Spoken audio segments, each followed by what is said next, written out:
আইছে রহম আইছে আর আমি তারে ছাড়িয়া দিলাইছি। নবী করিম সাল্লাল্লাহু আলাইহি সাল্লামে ফরমায়েন কইলো আবু হুরায়রা তুমি ছাড়িয়া দিলাইছো ঠিক আছে, তবে জানিয়া রাখো আগামী কালকেও এই সূরা আইব। বুঝরানি? আগামী খাইলো আইব।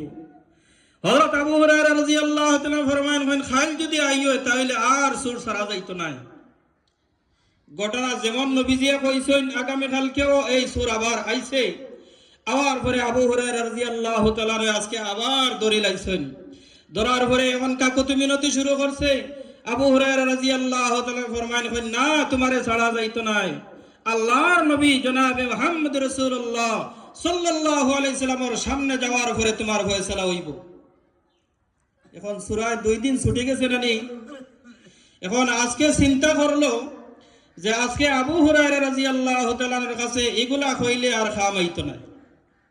তাহলে আবু হুরায়রা রাদিয়াল্লাহু তাআলা নতুন করে আমি একটা অফার দেই। আবু হুরায়রা যেহেতু ইলমের পিপাসু, এই জন্য সূরায় আবু হুরায়রা রাদিয়াল্লাহু তাআলা একটা অফার দিল, ও আবু হুরায়রা আজকে যদি তুমি আমারে ছাড়ি দাও তাহলে আমি তোমারে কোরআনের একটা আয়াত শিখাইমু। হক্কা সুবহানাল্লাহ। সূরা কিতাই কাইতো আবু হুরায়রারে কোরআন শিখাইতো। হযরতে আবু হুরায়রা রাদিয়াল্লাহু তাআলা যখন শুনলাম যে আবু হুরায়রা রাদিয়াল্লাহু তাআলা কোরআন শিখাইবো, আবু হুরায়রা রাদিয়াল্লাহু তাআলা সাথে সাথে তৈয়ার হয়ে গেল, কইলা যদি তুমি আমারে কোরআন শেখাও তাহলে এর বিনিময়ে তোমারে আমি ছাড়িয়া দিলাইম।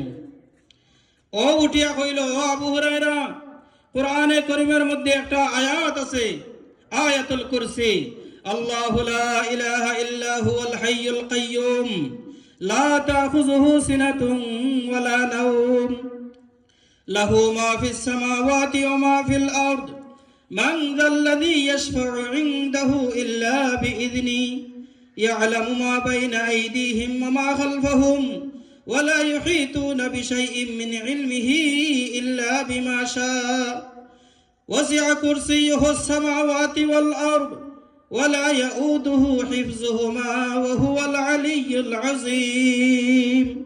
আবু হুরায়রা এই যে একটা আয়াত, ওইটার নাম হইল আয়াতুল কুরসি।